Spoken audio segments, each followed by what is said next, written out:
जय श्री राम, जय श्री कृष्णा, राधे राधे दोस्तों। आज कहानी बहुत सुंदर शिक्षाप्रद धार्मिक कहानी है, रेत की चार ढेर। तो चलिए कहानी शुरू करते हैं। रेत की चार ढेर।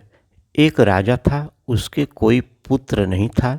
राजा बहुत दिनों से पुत्र की प्राप्ति के लिए आस लगाए बैठा था, लेकिन पुत्र की प्राप्ति नहीं हुई। उसके सलाहकारों ने तांत्रिकों से सहयोग लेने की कहा। तांत्रिकों की तरफ से राजा को सुझाव मिला कि यदि किसी बच्चे की बलि दी जाए तो राजा को पुत्र की प्राप्ति हो सकती है। राजा ने राज में ढिढोरा पिटवाया कि जो अपना बच्चा बलि चढ़ाने के लिए राजा को देगा, उसे राजा की तरफ से बहुत सारा धन दिया जाएगा। एक परिवार में कई बच्चे थे, गरीबी बहुत थी। एक ऐसा बच्चा भी था जो ईश्वर पर आस्था रखता था तथा संतों के सत्संगत में अधिक समय देता था।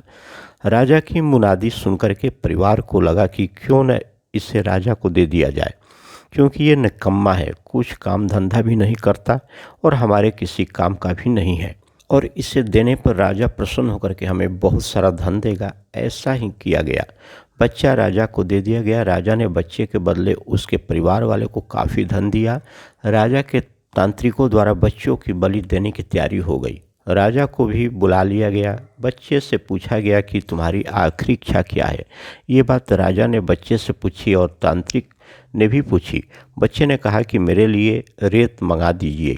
राजा ने कहा बच्चे की इच्छा पूरी की जाए, अतः रेत मंगवाया गया। बच्चे ने रेत से चार ढेर बनाए। एक एक करके बच्चे ने 3 रेत के ढेरों को तोड़ दिया और चौथे के सामने हाथ जोड़ करके बैठ गया और उसने राजा से कहा कि अब जो करना है आप लोग कर लें।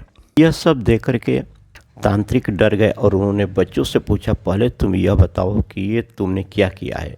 राजा ने भी यही सवाल बच्चे से पूछा। तो बच्चे ने कहा कि पहली ढेरी मेरी माता पिता की थी, मेरी रक्षा करना उसका कर्तव्य था, परंतु उन्होंने अपने कर्तव्य का पालन न करके पैसे के लिए मुझे बेच दिया, इसलिए मैंने ये ढेरी तोड़ दी।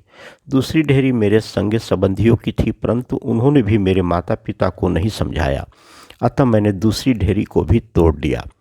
और तीसरी ढेरी है राजन आपकी, क्योंकि राज की प्रजा की रक्षा करना राजा का कर्तव्य और धर्म होता है, परंतु जब राजा ही मेरी बलि देना चाहते हैं तो ये ढेरी भी मैंने तोड़ दी।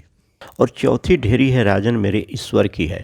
अब सिर्फ अपने ईश्वर पर भी मुझे भरोसा है, इसलिए यह एक ढेरी मैंने छोड़ दी है। बच्चे का उत्तर सुनकर के राजा अंदर तक हिल गया। उसने सोचा कि पता नहीं बच्चे की बलि देने के पश्चात भी पुत्र की प्राप्ति होगी भी या नहीं, इसलिए क्यों न इस बच्चे को ही अपना पुत्र बना लिया जाए। इतना समझदार और ईश्वर भक्त बच्चा है, इससे अच्छा बच्चा और कहाँ मिलेगा। काफ़ी सोच विचार करने के बाद राजा ने उस बच्चे को अपना पुत्र बना लिया और राजकुमार घोषित कर दिया। जो व्यक्ति ईश्वर पर विश्वास रखते हैं उनका कोई बाल भी बांका नहीं कर सकता। यह एक अटल सत्य है। जो मनुष्य हर मुश्किल में केवल और केवल ईश्वर का ही सहारा रखते हैं, उनका कहीं से भी किसी भी प्रकार का कोई अहित नहीं हो सकता। संसार में सभी रिश्ते झूठे हैं, केवल एक प्रभु का नाम ही सत्य है। तो दोस्तों, आज की हमारी वीडियो अगर आपको अच्छी लगी हो तो एक लाइक करके वीडियो को शेयर करें तथा इसी तरह की कहानी सुनने के लिए हमारे चैनल को सब्सक्राइब करें। धन्यवाद। जय श्री कृष्णा, राधे राधे, जय श्री राम।